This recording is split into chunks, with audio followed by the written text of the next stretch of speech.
So again, everyone, welcome to the Founders Live Academy. This is the free training series, fundraising strategies, how to raise capital like a pro. Super excited and appreciative to have you all here today. Just some quick background. Founders Live has been around for about 6 years or so. We are a global event that works in the form of a happy hour pitch competition networking event that's in 60 plus cities around the globe, connecting the startup community and founders to resources such as capital, co-founders, partners, employees, and anything that a founder or a startup might need to get their business off the ground. It's a phenomenal community to be a part of. And of course, when COVID hit and we had to adjust to a virtual environment, we thought, how can we continue to provide value to the community in a more virtual way? And so we do that still through virtual events, where we'll have the happy hour style pitch competition and networking event. 5 founders will all compete in a pitch competition and the crowd gets to vote on a winner. It's a really great opportunity to get exposure. Really fun event to learn more about up and coming startups around the country and around the world. And then in addition to the virtual value, so to speak, we started the Founders Live Academy, which is a 6-week cohort. The next one is starting in Q2 for those who want to apply and get on the waiting list. And each week we go through a core topic that's essential to growing your business. So the Founders Live Academy, 6 weeks crash course in how to start your startup and get it off the ground running. But in the meantime, we do free training every first and third Thursday. And so this topic is specifically around probably the one we get asked about the most, which is how the heck do I raise money for my business? And so we wanted to bring in Keenan McCollum, who I'll introduce in a moment, who's been a fundraising expert for years now, helping early stage and late stage startups get access to capital. And just a quick background on me. My name is Alex Resnick. I've been in sales and business development for 14, almost 15 years now. And I started, let's see, I think I can turn my video on here now. There we go. And I started Evolve Leadership about 2 years ago with the mission to be the help we wish we had while we were going through our challenges in our careers and with running our business. So we focus on sales and leadership and communication skills training specifically for founders and their early stage teams. So that's sales processes, your playbooks, how to have the right conversations, how to ask the right questions to ultimately close sales and acquire customers. And so we work with a lot of early stage founders. And in this process, something that we hear, time and time again is while we're mapping out the sales process and how we help founders sell, it always comes up with founders who are trying to raise capital that they might not know where to start, not know what to have planned, not know what investors to talk to or what questions they're going to be asked or how to present in the right way. And so where I help clients on the communication side of things, Keenan, who we have here today, is an absolute expert in the more important financial and planning side of things. So let's see, Keenan, you want to go to the next slide there? So Keenan McCollum is the founder of Alexander Hunt. Alexander Hunt is a tech-focused investment bank that specializes in raising capital for high-growth companies.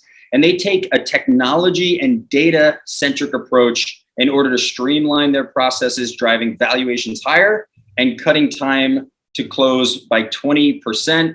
I'll turn it over to Keenan. Yeah, thanks, Alex. And thanks everybody for joining. I'm excited to dig in. It's been a while since I've done a webinar, but it's excited to do this with Founders Live and hopefully meet some of you all in the Q&A portion. I think one important thing just for kind of some housekeeping, we definitely want this to be as collaborative and helpful as possible. So if you go to the Zoom dashboard, there's a Q&A button that you can go to. And, anytime send in any questions, I'll keep an eye on it. Alex is going to keep an eye on it. And then, if there's something that we can interject during the presentation, we'll address it and then have some time at the end for just specific Q&A. But a little bit more on myself, like Alex said, I've been raising capital for about 10 years. Been mostly in kind of early stage and high growth technology, but the reality is once you're kind of in this world, companies come to you that are all shapes and sizes. So it's been a very fun kind of experience for me. And looking forward to sharing some of the insights on how to raise capital, especially in a competitive environment. So let's just dig in here. I wanted to start first by showing some data on the current environment.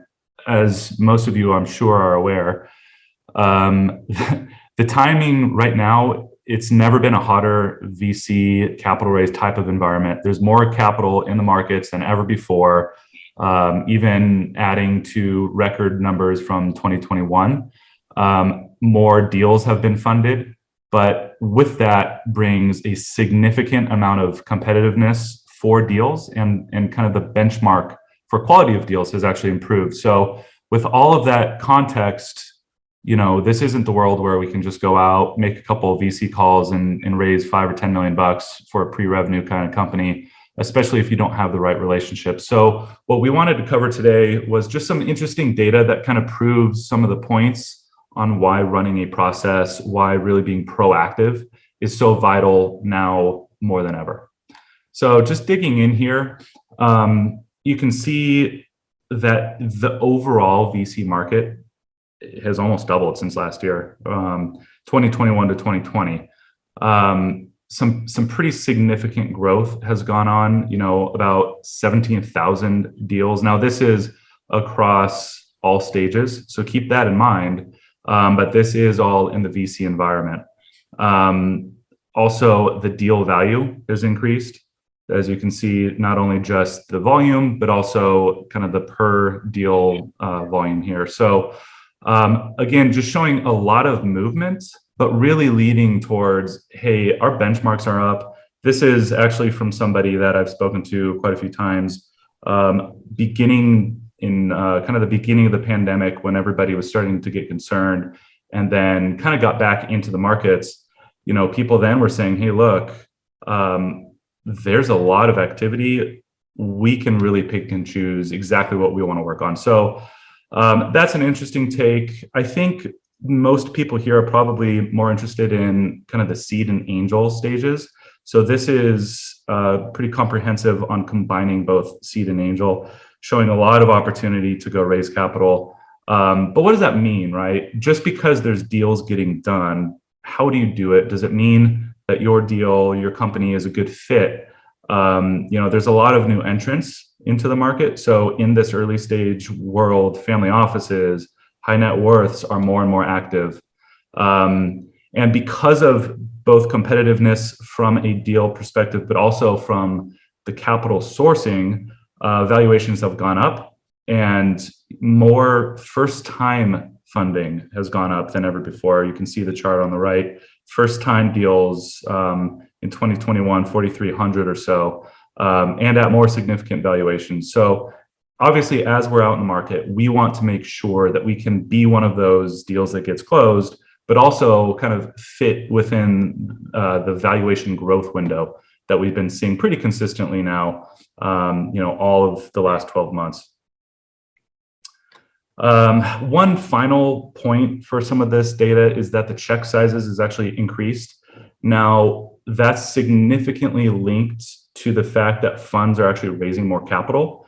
So when you think about a fund, they need to deploy as much capital as they can possibly raise. Now, if you go from a fund having 50 million to 100, they don't necessarily want to have to do double the deal volume. So they will actually go up market in their deal size targets and try to put more capital to work. So it's really something you need to keep in mind as you're asking for capital, to make sure you really understand where you fit in the market, including, are you asking for the right amount for the type of investors you're going to? It's really all about understanding who your buyer or your investor is and what they're looking to invest in. So that is something that we are going to be digging into, really looking at how do you understand that? How do you fit within the correct target market? I think we can take a pause here. There's a couple questions coming in real quickly just to address it. Any advice for major social communities? Social communities, I'm going to assume, something similar to a platform that brings, individuals or companies together. I think one thing that we'll dig in on is really understanding how to show traction. So you don't always have to show traction by revenue markers. You don't always have to show traction by logos that you've sold. There's a lot of different ways. So that is something that we'll dig into. If you want to send a more specific question on that, happy to address that once we get there. But just a couple points here, really touching towards the markets and how we sit is really, we've never seen more dry powder. 2020 set records. We've significantly increased since 2020. But the funds haven't really gone up that much, right? The fund count, which means each funds have more capital to deploy. Again, linking towards, we really need to understand how much capital we're asking for. And it's really a game. It's, kind of a dance of understanding that, linking it with valuation and timing. I just wanted to show this because, so this was actually from a presentation I gave a while back where we were proving that, hey, we're setting all-time records as far as dry powder. This was back in 19 or 20. And at the beginning of the pandemic, and what a lot of VCs at that time were saying is, hey, look, we're already at home. We need to be doing deals. Some of the best VC moments are coming in a downturn. At the time, we were kind of expecting things to cool off. In fact, the exact opposite has happened. So everybody's now really sprinting even faster to get deals done and make sure that they're deploying the correct amount of capital that they need to. And then this was something that I found really interesting a while back that I just wanted to really reiterate because it ties into what's going on in the market, but also what our opportunities are for raising capital. And it's, at the time, about 70% of VC firms were willing to stay virtual and actually close a deal.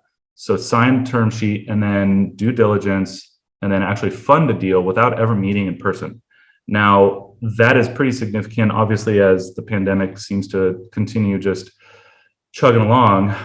But the fact that we, plane travel is still somewhat difficult, but VCs more now than ever are willing to actually close a deal without meeting in person really opens up our aperture of available funding sources nationwide. It used to be where, hey, I'm in San Diego, I'm going to have to stay on the West Coast. Most people are trying to go to the Bay Area for obvious reasons, but unless you're truly kind of that tier one unicorn type of fit, there's a lot of really, really good funds and sources of capital across the country that you don't even necessarily have to get on an airplane for anymore. So I think that opens up the availability of capital pretty significantly. And it's one thing that I'm excited about. We've been closing deals, across the country with never meeting the funders. So that's been something really phenomenal. So we'll take a pause here. Alex, I don't know if you had anything that you want to dig in on some of those points. Let's see. Yeah, I think you brought up a really good point about understanding where you sit in the market, similar to a sales process of kind of knowing your customer. I definitely want to talk about that a little bit more towards the end of the presentation. Just to reiterate, this is at the end is going to be a bit more conversational with the Q&A. And so just remember, everybody, if you do have questions, just make sure to put them in the Q&A box and not the chat box. And if we can avoid any sort of like self-service promotion things like we got here in the chat, that would be great. We want to just keep this educational, nothing too salesy. But the big takeaway that I got from what you just said, and I hope a number of people listening got, is like really understanding the market of VCs, where you sit, just like you would understanding your ideal customer profile. Just even if you think writing it down and going through an exercise of that is extremely, extremely valuable, both for sales and especially raising capital. So I'll pause there, turn it back over to Keenan. But yeah, guys, feel free to questions in the Q&A box, and then we'll have more open dialogue at the end. Yeah, and Alex, that's a really good point. So it's actually something that we will be touching on here pretty shortly. And guys, I know that was probably a lot of data. I was just trying to get it through it relatively quickly so we can get to the meat here. And hey, now we understand what's going on. How do we adapt? How do we make sure that what we're doing to raising capital kind of puts us at the front of the line? If we think VCs are seeing anywhere from 100 to 1,000 deals in a week or 2 week time frame, then how do we make sure we don't get lost in the shuffle? Which that is something that honestly is just reality. So really one thing that I typically preach, obviously I'm an investment banker, so I run a pretty formal process, right? When I'm out raising 20, 30, $50 million, I'm not just kind of cherry picking some people that I want to speak with. We take a step back. We make sure we really understand how we fit in the market. We're building out a pretty robust investor list, right? So usually targeting 80 to 100 or so. Once you really understand what that investor profile looks like, there's some different resources that you can use to put that together. But in that process, the most important thing, again, is understanding where you fit. A lot of people come to me, especially at the early stages of kind of seed and angel deals, and say, hey, you know, I have a lawyer that wants to make some intros. We have anybody else really, some friends of CEOs that can make intros to VCs.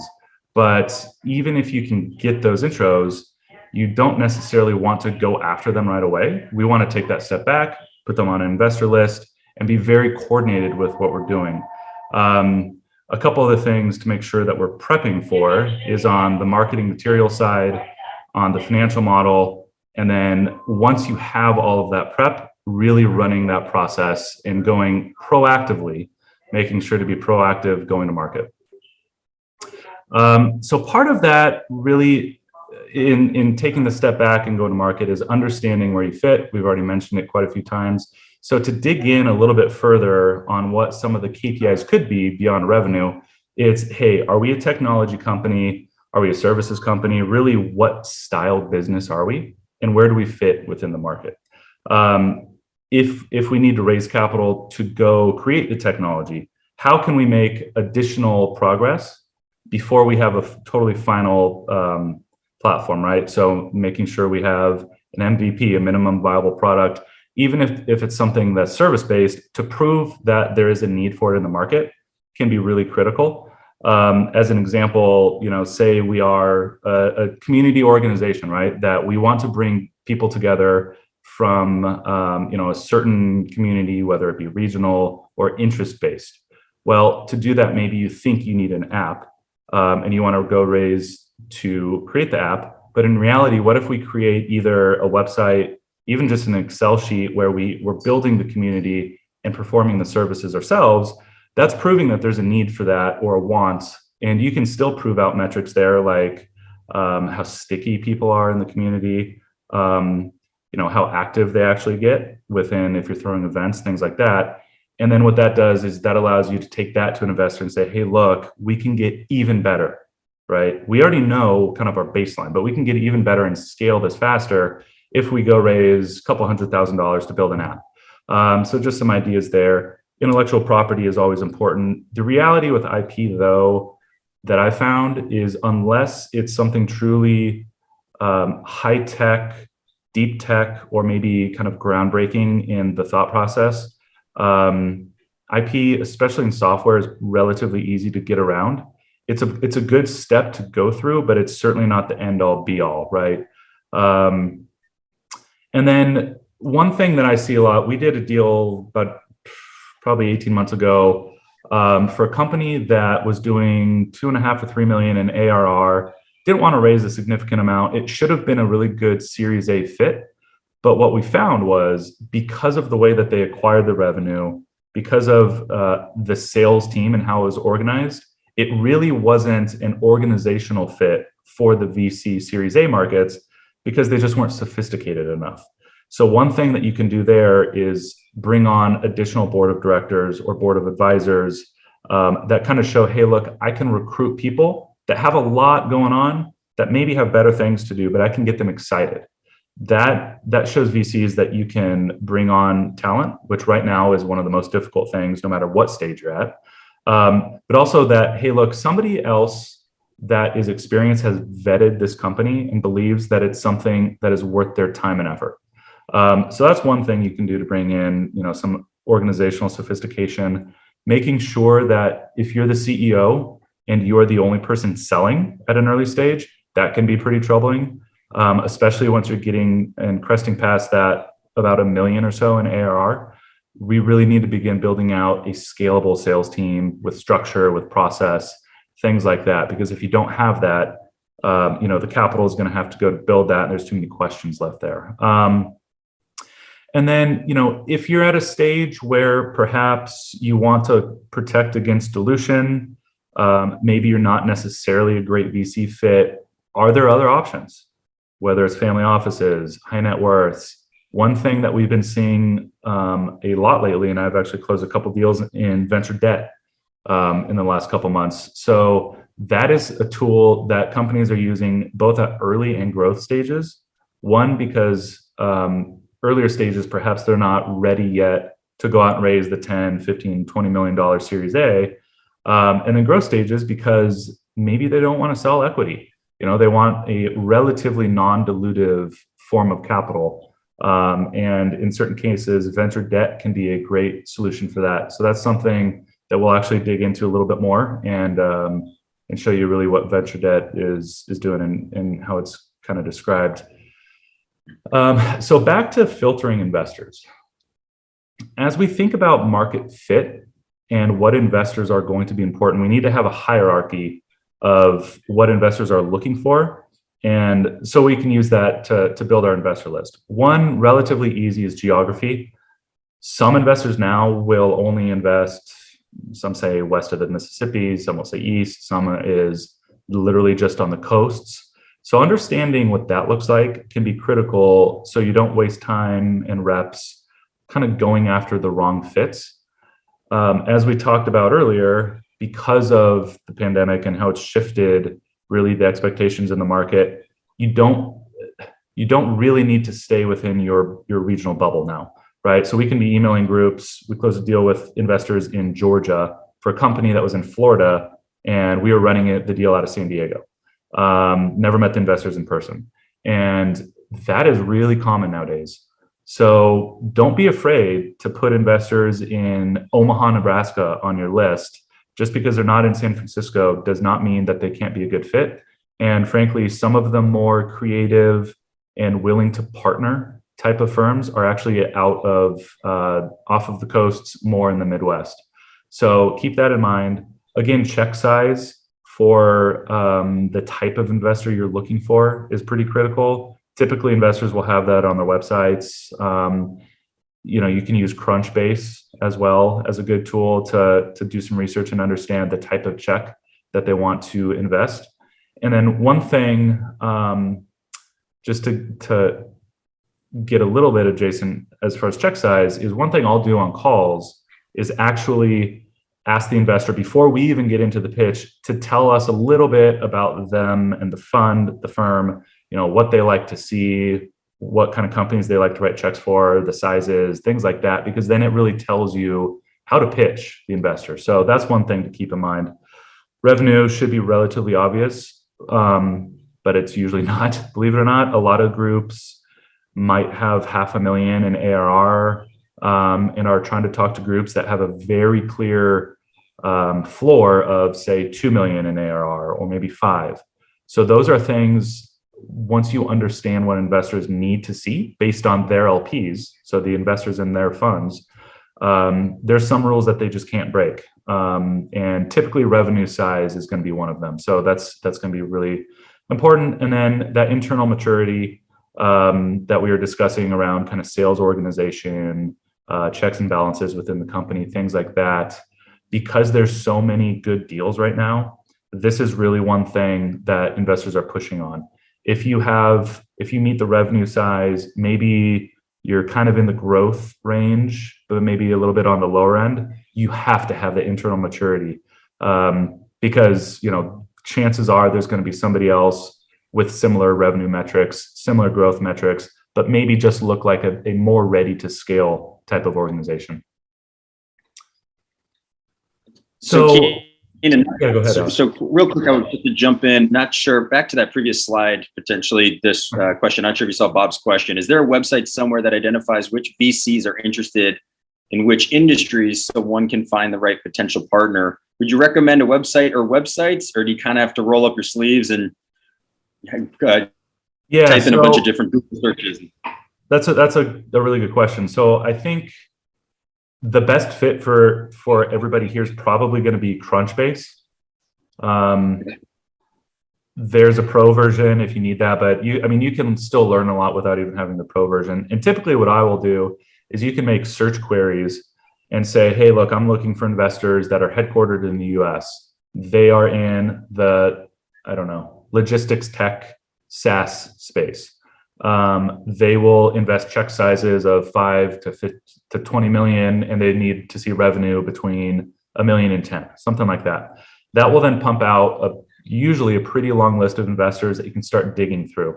One interesting takeaway there that I like to do is one, you can either look at competitors of yours on Crunchbase, see who has invested in them, and then kind of follow the breadcrumbs there. Or once you find a VC that seems to be a really good fit, look at who they co-invest with and the deals that they've all done together. And it turns into this really big spider web of VCs that will invest in similar deals, and they all invest together. So you can grow a list through probably 3 main VCs, and you can grow it to 20 or 30 pretty quickly. So I would just kind of follow that path and see where it leads you. Would you mind reiterating just those 3 steps? I think that was extremely valuable. I think everyone should write that down. And it was basically checking out what your competitors are doing and who they're investing with. Yeah, so I should recap them. So the one is you can do the search queries, which will just pump out a really long list, usually at least a couple hundred of investors that, half of them are going to, in reality, be a really good fit. That gets a little messy. But the 2 main ways that I like to go about really finding strong targets for reaching out to investors is finding your competitors on Crunchbase that have been funded, looking at who invested in them at every stage, right? So you can look at seed, you can look at Series A, B, C, growth, and buyout. So then you can see who invested in them. And then you go to those VC profiles, see who they invest with as well. And then you will pretty quickly be able to build a pretty robust spider web or a network of VCs that are going to be a very strong fit. Awesome, thank you. And then real quick, we can maybe answer this question now or save it for the end. It's a good one. Garrett asked, how important do you think non-capital based resources are when selecting investors? For instance, maybe an investor has network connections that could be big for your startup. Yeah, so I think that depends on a case-by-case basis, right? If you need, for example, if you're selling enterprise SaaS, so just like using that as an example, oftentimes that's very relationship-based. It's a longer sales cycle. Having the validity of a VC logo sometimes can be extremely important. But if that same VC is then saying, hey, we know the board member at 3 of your target customers, we can make intros there. Sure, that could be really powerful. But is that going to make up if they're trying to give you a lower valuation in the deal, if they're going to be pushing on terms? So for example, if they're going to come at you with some kind of liquidation preference that is out of market, but they're saying, hey, we can bring sales relationships, maybe it's worth it, maybe it's not. It really depends on what that value add is and your specific case. Yeah, how it applies to, I totally agree with that. And just from a little bit of experience and also similar to the sales world, back to getting laser focused on not only who your ideal customer is, and then, expanding out to a broader market, obviously, once you grow, but working backwards from what is your true sales strategy? Should it include a networking element? I would propose that it most of the times would. And then, so what does that look like? So if you're going after SMB and it's a little bit more of a transactional or a volume sale, like maybe the strategic networking is not as critical unless that network introduction opens the door to thousands of potential customers. But if you're going after bigger logos in mid-market and up and potentially up enterprise, and they have a great network in that space, then yeah, that would be, a high value thing to have in an investor. So I think it definitely depends, but it's something that you can get clarity on working backwards from what is your strategy really, and what are creative ways to get there. Let's see, do we have any more? I think we're good, Keenan, to keep cruising.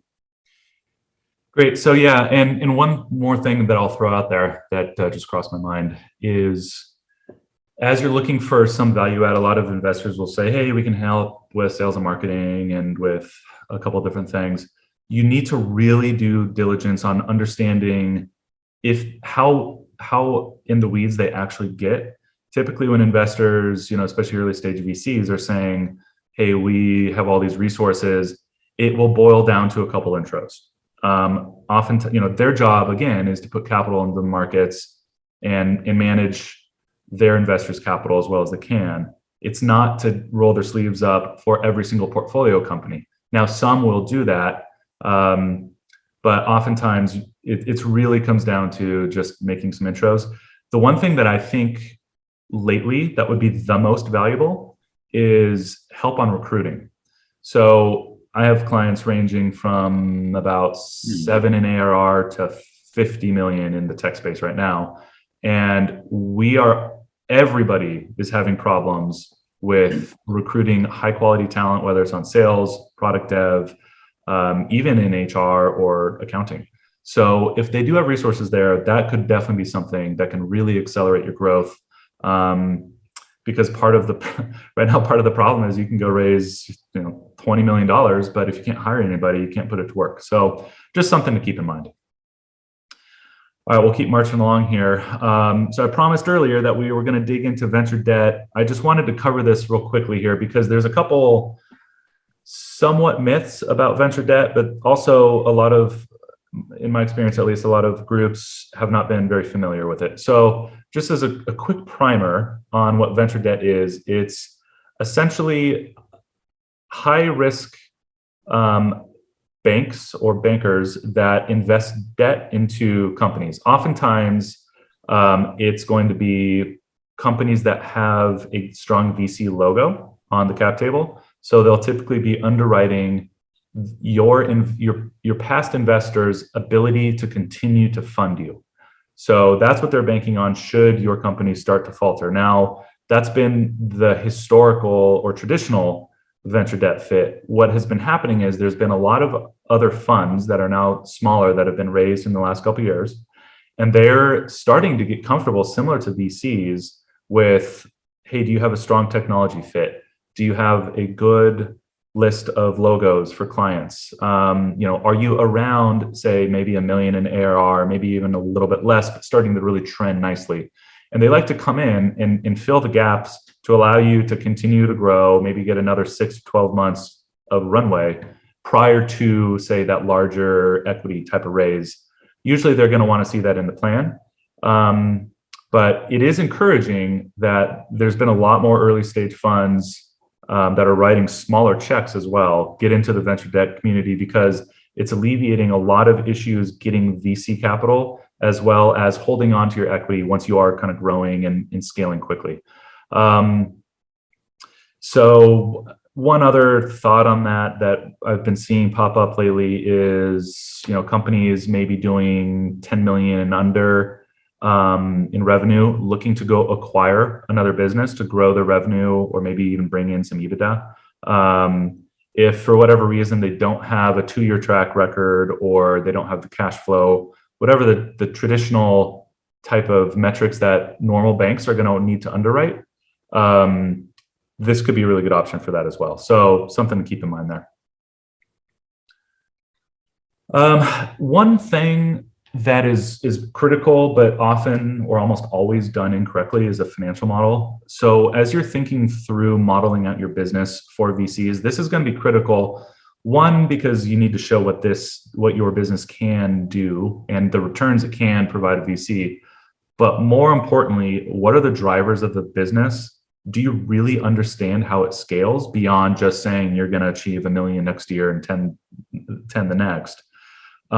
So thinking through from a bottoms up perspective, right? And saying, hey, here's how we acquire our users. Here's how we acquire our customers, whatever it is, whether it's a sales team, maybe it's a marketing pipeline. If you're doing digital paid ads, direct to consumer, things like that, modeling that out to show how you convert and acquire a customer or a user is pretty critical. the revenue, your P&L or income statement and your cash flows really should be an output from kind of the bottoms up engine that you build. So, even if it's not incredibly robust, really digging in and changing your thought process there is going to be pretty important. And I think, we can get into a little Q&A on what that could look like, but something really to keep in mind, we got to get away from just, hey, we're a hockey stick without any data, or, we think we're going to go acquire 1% of the market in the next 18 months. That just does not really work anymore, especially when there's so many other companies vying for the same dollars you're looking for. We need to communicate that we understand our drivers.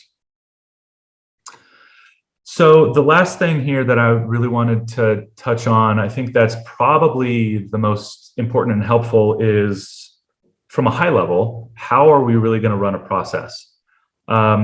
So if you take anything away from today, I think it should be that you need to take a step back before taking 3 steps forward and get prepared. If we're going and just taking calls with investors as they pop up, what will happen, even if they go well, is you can get to a point to where maybe you get one term sheet, but you're not getting multiple term sheets timed in the same window, which means you're going to be managing people at different steps, different stages in the actual process. It can be just like a sales process. So be very proactive, use a CRM or tracking document. And one thing that I like to do is to batch investors. What that means is, as you're beginning to get in market, you want to actually talk with investors that might not be as good of a fit first. You work out your pitch, you see what kind of Q&A they're going to have. Maybe there's some red flags that pop up, so that you understand how to address those when you get in and start to speak with the guys or the investors that are actually a very strong fit. So that batching is important. What I will add to that is the timeline of the batching. So we want to really be aggressive on reaching out and making sure that over the course of 1, maybe 2 or 3 days, we are sending our first emails or phone calls to that batch of investors, right? Then using our CRM, we're tracking which ones responded, who's interested, and who we need to follow up with, so that by the end of that process, we actually have a group of investors all at the same stage that we can begin to apply pressure and either push to get term sheets in, because we know we have other options. In certain cases, we actually might need to slow them down. So one thing, again, to keep in mind is, if your goal is to get multiple term sheets within a certain window, one investor is jumping out in front, it really doesn't do you that much good unless you know them, or unless they're saying, hey, we're just going to give you an amazing deal. You can use them as a lead, but really you want to batch them all, so you have multiple options at about the same 7 to 10 day type of window. So that really comes down again into valuation, different types of terms, investment amount, and who's going to lead. But also, hey, if everybody's equal, but I think it was Garrett's question earlier, what type of value these investors bring. Now you can really pick and choose who you want to work with. And I would say 50% of those term sheets will be produced by you just having a good company. The other 50% will be produced because you ran a solid, concise process and made sure that you timed it, you batched your outreach and your investors, and maintained a proactive and organized approach. So with that, I think just a couple of key takeaways here. As we saw from the data, competition is at an absolute all-time high, something of which we haven't seen really ever before. The market is incredibly hot. There's still a tremendous amount of dry powder that has to go to deals. So we really need to make sure that we're preparing accordingly, and we're creating leverage, right? So we can be one of the companies that capture some of that available capital. So with that, Alex, I think we have a couple other questions here, so we can just dig in. Yeah. And if anybody else has additional questions, please feel free to put them in the Q&A. We can get as detailed and specific as you like. So let's just use the next couple minutes here to make sure we can address all of those. Yeah, guys, about 15, 20 minutes or so till the end of the hour. Would love to hear from you. Want to keep this conversational. Any reason that you decided to come here today, if there was something that was pressing or on your mind or you were curious about, there's no bad question. So feel free to ask it in the Q&A box here. Keenan, if you want to take Bob's, he has another question regarding seed standards. Let's see. Yes. So we're told that there are standards that investors and VCs expect in exchange for seed, first stage levels. What are these standards? Safe with what percentage? So Bob, I'm guessing you mean what percentage of the business they're looking to acquire at different stages. If I don't have that correctly, feel free to follow up. Typically, investors are going to want anywhere between 20 and 30% of a deal or of your cap table, right? That's for the lead. Now, when you get into the earlier stage type of deals, that jumps around a little bit more. But what I usually push for is between 15 and 25%. I really don't like going up to 25% unless we're raising a large amount. But at an early stage type of deal, I would suggest really targeting that 20% amount, right? So reverse engineering with your valuation to understand what the capital ask needs to be is going to be pretty critical. Now, how a lead wants to take that bite is going to be something that will be dependent on the lead. You know, if you're raising 5, the lead who's going to set the term sheet wants to come in at 2, and you need to fill the rest out. Obviously, the remainder won't be, acquiring as much of the business, but that's generally what I would suggest. Standard for safes really depend on the industry you're in as well as the revenue stage. Usually I'm seeing caps for early stage companies. We just did one where the cap was at a 15 million and a 20% discount. So that's and it was pre-revenue. It's a hard tech type of company. So it's certainly not, the ultra scalable SaaS type of deal.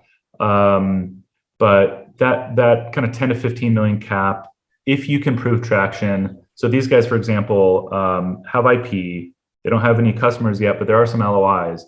But because it's in somewhat of the deep tech space, just the fact that they are being able to prove out their MVP is getting investors extremely excited and allowing for that $10 million valuation cap. So hopefully that helps.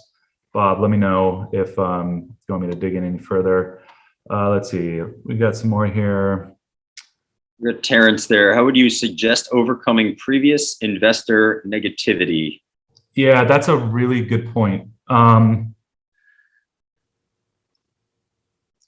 think this is twofold. The first thing is before you get to that negativity, you need to understand what the questions will be and what the red flags are going to be from an investor. So you don't have to go through kind of the process of being pushed down and then having to go back and reprove yourself. If you know where your business comes up short, right? And what investors how they're going to pick you apart, if you don't take kind of an emotional response there, but really understand that, listen, you can begin to frame those problems as something you've identified and you're beginning to work to remediate, right? So if an investor is going to say, well, look, you haven't been able to hire, for the next meeting with a different group, you can say, look, one of the problems we've been experiencing is hiring. Everybody's having that problem right now. What we've done to fix this is X, Y, and Z. That's really something that communicates, hey, look, we understand that not all businesses are perfect, but if you can identify it and if you take action to fix, then that really goes a long way to communicate that you're an investable CEO or just an investable company. Now, addressing past negativity. So, let's say, hey, growth wasn't fast enough, or we just don't see the product market fit here. Really the only way is to have fixed it, go back and say, hey, investor VCA, last time you were really excited about XYZ, but you didn't like our growth rate we're really excited to show you that we've grown 200% since we spoke. Here's some things that we did to improve. Here's why we think we're going to continue on this path.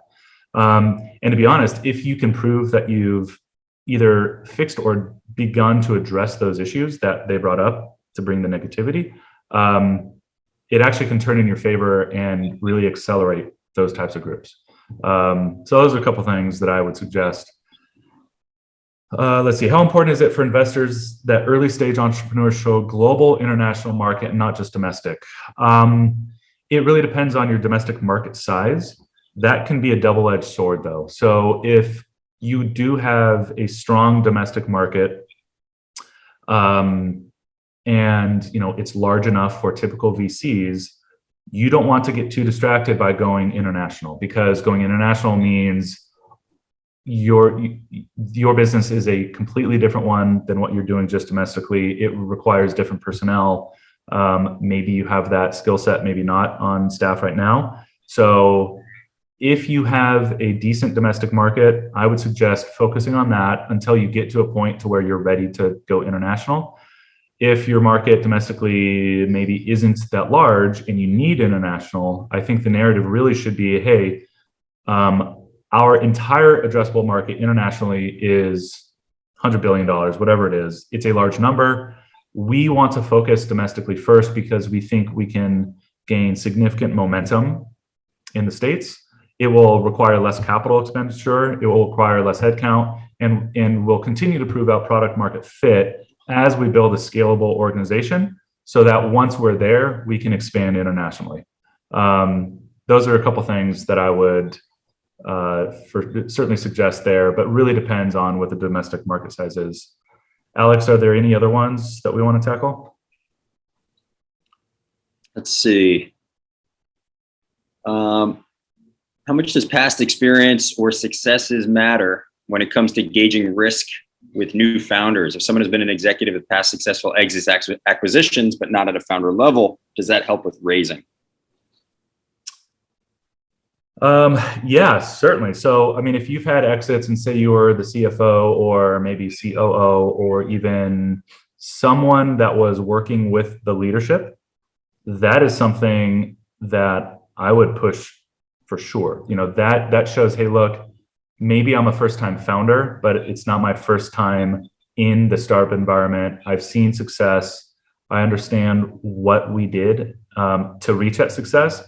One thing I would even show in those discussions is what were some really significant difficulties and how did you as a team overcome them, or you part of the team overcome them with the rest of the leadership team, and what did you learn from that, right? Because then what a VC can deduce is, hey, this founder has seen failures and mistakes really on someone else's dime, which means they were accelerated through that process. We can safely assume that we'll be able to avoid that problem now going forward. So I would very much lean on your past experience just in the startup community, especially if you've done any kind of work with companies that have exited or raised. I think leveraging that is certainly critical. Yeah, agreed. And just kind of to add to that, or maybe just reemphasize a point that you said, Keenan, like just thinking about what you did, literally writing down that story and dissecting into what actions did you literally take for the outcomes that you got, because that story is going to support your credibility, your experience. You know how to get things done. You've been in this environment before. So I agree with Keenan. That's definitely important. Let's see, we have another question here. Are large charities a fit into your presentation, and how to raise revenue for the charity?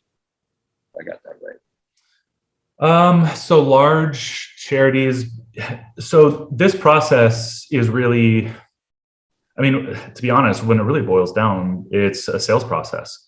Now, a lot of the intricacies and the details are related to the capital markets, but raising charitable funds certainly is in the capital markets. I don't know if you're going to events or throwing events to raise money for the charity, or if it's kind of going after high net worth individuals. I would think that the batching on that, as far as outreach and everything, probably would be less important.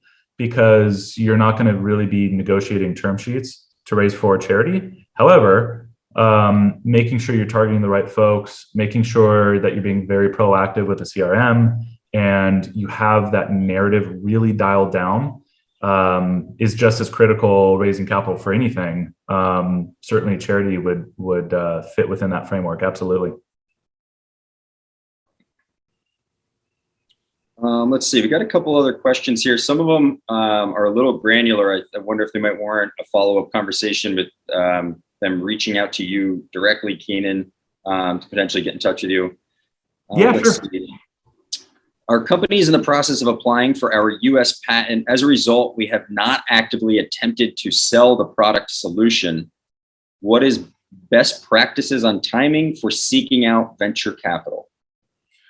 Yeah, so that's a pretty,